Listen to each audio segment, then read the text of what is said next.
다른 장면이 펼쳐지게 되는 것을 볼 수가 있습니다. 땅에서는 무서운 하나님의 심판으로 바벨론이 무너지는 모습을 볼 수가 있습니다. 근데 하늘에서는 정반대로 어린 양의 혼인 잔치가 벌어져요.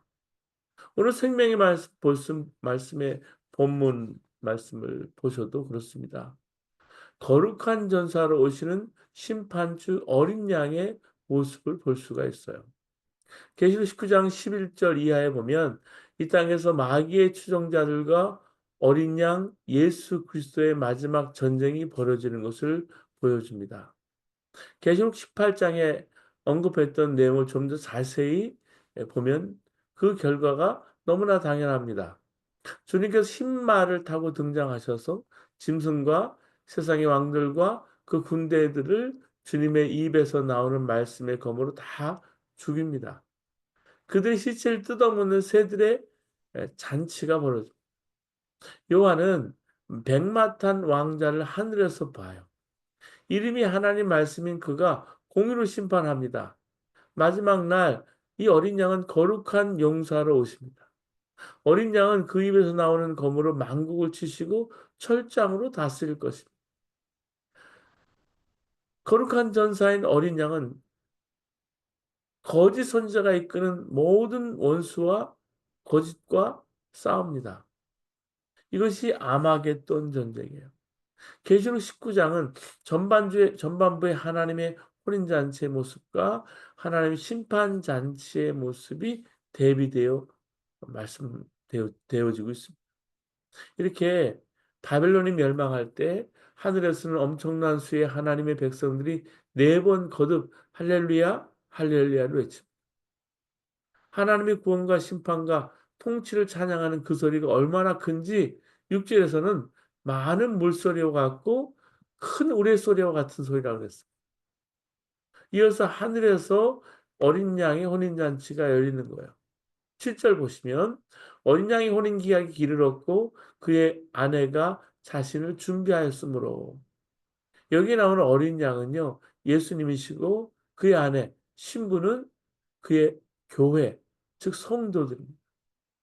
성도의 삶은 이처럼 심판으로 끝나는 것이 아니라 신랑 되시는 예수님과 혼인잔치에 참여하는 것으로 끝난다는 것이 얼마나 감사한 일인지 모릅니다. 에베소 5장 24절에 32절에 보면 그리스도와 교회 관계를 분명히 남편과 아내의 결혼 관계로 설명을 해요. 그 말은 우리가 이 세상에 살다가 죽을 때 겨우 천국에 들어가는 사람이 아니라는 거죠. 예수 그리스도의 신부로 들어가는 거예요. 우리의 마지막은 상상할 수 없이 복되고 행복한 것입니다.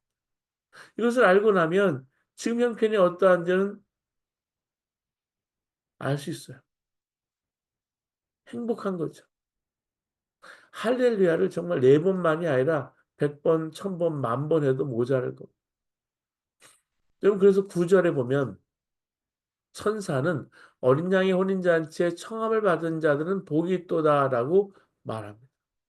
정말 복도 이런 복이 없는 거죠. 그 무엇과도 바꿀 수 없는 지상 최고의 복, 천상 최고의 복입니다. 요한은 자신과 성도들이 신부로 참여하는 어린 양의 혼인 잔치를 보고는 너무 놀라서 그 말을 전해 준 천사의 발 앞에 경배하려고 했습니다. 그때 천사가 다급히 요한을 저지하면서 말해요. 10절 말씀 보시기 바랍니다. "내가 그 발 앞에 엎드려 경배하려 하니 그가 나에게 말하기를 나는 너와 및 예수의 증언을 받은 내 형제들과 같이 된 종이니 삼가 그리하지 말고 오직 하나님께 경배하라. 예수의 증언은 예언의 영이라 하더라." 요한이 정신이 혼미해져서 경배할 대상을 혼돈했을 정도로 어린 양의 혼인 잔치는 놀라운 광경이었습니다. 근데 안타까운 것은 뭐냐면 이런 신부의 기쁨을 가지지 못한 성도들이 많다라는 거예요. 여러분 우리는 정말 예수 그리스도의 신부입니까? 생각지도 않는 사람들이 생각지도 않는 모습으로 살아가는 것이 대부분. 생각도 하지 않고 사는 성도가 대부분이란 말씀. 들어본 적이 있습니다 하는 성도도 많습니다. 이런 신부는 신부가 아니겠죠. 약혼한 여인에게 당신이 그 사람의 신부세요? 물었을 때 그런 말 들은 것 같아요 하면 아마 그렇겠지요 한다면 그 신부가 그 신부일까요? 어떻게 이런 일이 벌어질까요? 실제로 믿지 않고 있다는 증거죠. 이것은 정말 두려운 일입니다. 우리가 어린 양 예수 그리스도의 신부임을 분명히 믿지 못하면 어떤 일이 벌어질까요? 어린 양이 혼인잔치에 참여하지 못하게 되는. 누가복음 14장 18절 20절 보면 임금이 혼인잔치를 초대했을 때 한 사람은 밭을 샀기 때문에 또 한 사람은 소를 샀기 때문에 또 한 사람은 장가들었기 때문에 임금님의 초청을 거절합니다. 어떻게 밭을 사고 소를 사고 장가가고 시집 간다고 주님의 초청을 거절할 수 있을까요? 자신이 그 어린 양 혼인잔치의 신부임을 알지 못하는 경우입니다. 밭 사고 소 사고 시집 장가 가야 하는데 남의 잔치에 왜 가야겠어요? 예수님의 신부에겐 독특한 분위기가 있습니다. 보면 알 수 있을 정도예요. 그것은 기쁨입니다. 7절 말씀 보시면 우리가 즐거워하고 크게 기뻐하며 그에게 영광을 돌리세 어린 양의 혼인 계약이 이르렀고 그의 아내가 자신을 준비하였으므로 이 결혼할 사람의 정해진 자매가 기뻐서 어쩔 줄 모르는 것을 보신 적이 아마 있을 거예요. 그게 신부의 그때 분위기예요. 그렇기 때문에 예수님의 신부가 슬프거나 화가 나 있거나 짜증을 부리는 것은 너무 이상한 거죠. 무표정에 있어도 뭔가 잘못된 거죠. 여러분, 여러분에게 어린 양의 신부, 그 신부에게 있는 기쁨이 있으신지요?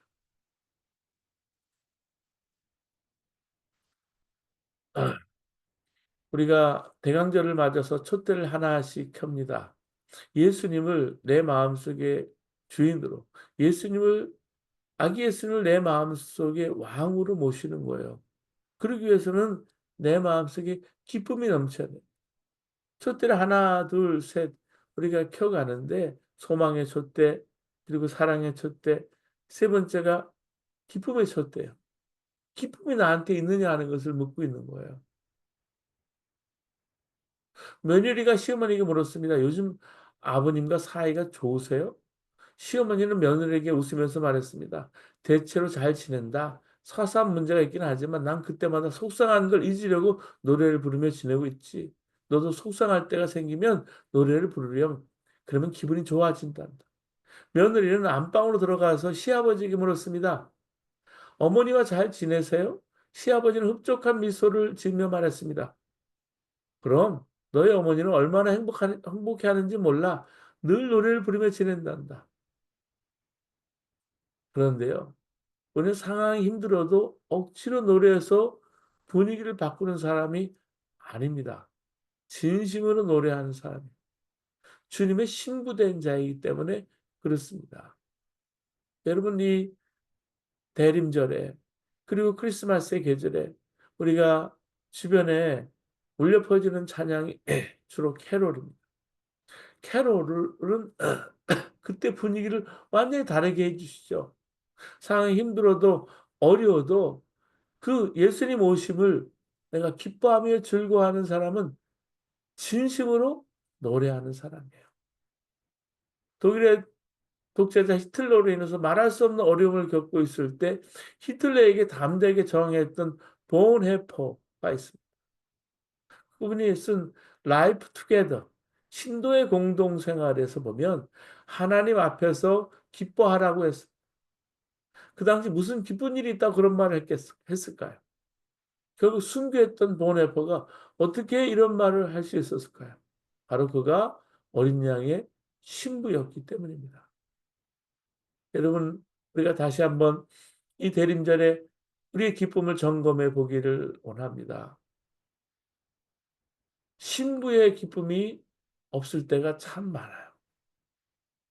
여러분 생각해 보면 사람 바라보고 환경 바라보고 자신 바라보면 그렇게 돼요. 그래서 더욱 주님 바라보는 거예요.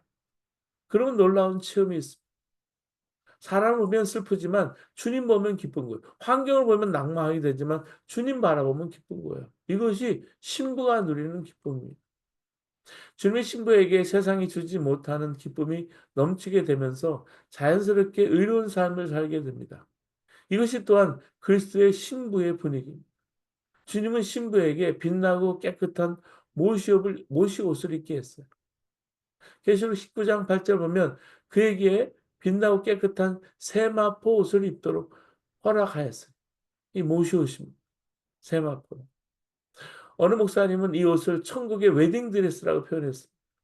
천국 혼인잔치에 참석할 신부가 반드시 입어야 하는 예복입니다. 마태복음 22장 1절에서 14절에 보면 예복을 입지 않은 자는 혼인잔치 자리에 쫓겨난다고 말씀하고 있습니다.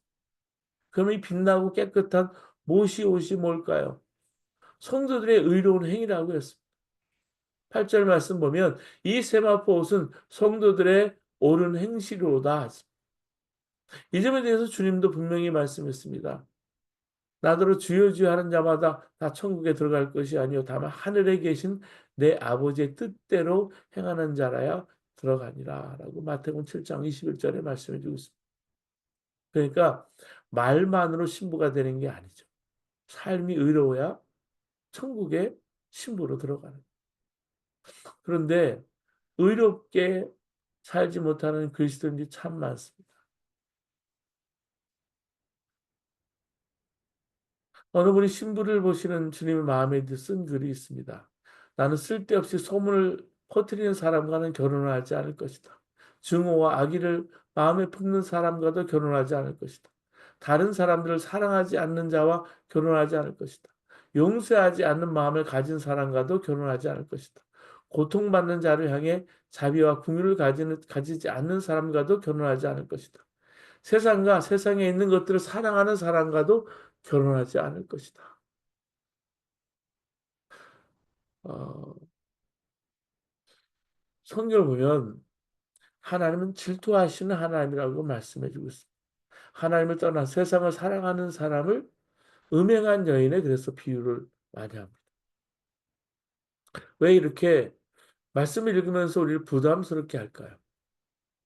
주님은 우리를 여전히 당신의 신부로 여기시기 때문입니다. 우리가 주님의 신부가 아니라면 이런 말 할 이유가 없죠. 그래서 부담스러운 말씀조차 우리에게 은혜가 되는 거예요.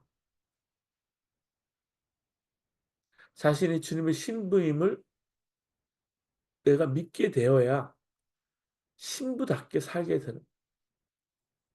약혼한 사람은 다른 사람을 만나 교제하지 않죠. 그렇게 되면 양다리가 되죠. 근데 약혼하지 않은 여인이 다른 사람을 만나 교제하는 것은 문제가 될 이유가 없죠. 이처럼 예수님의 신부인 줄 믿는 것과 믿지 않는 것은 삶이 전혀 다른 모습으로 나타납니다.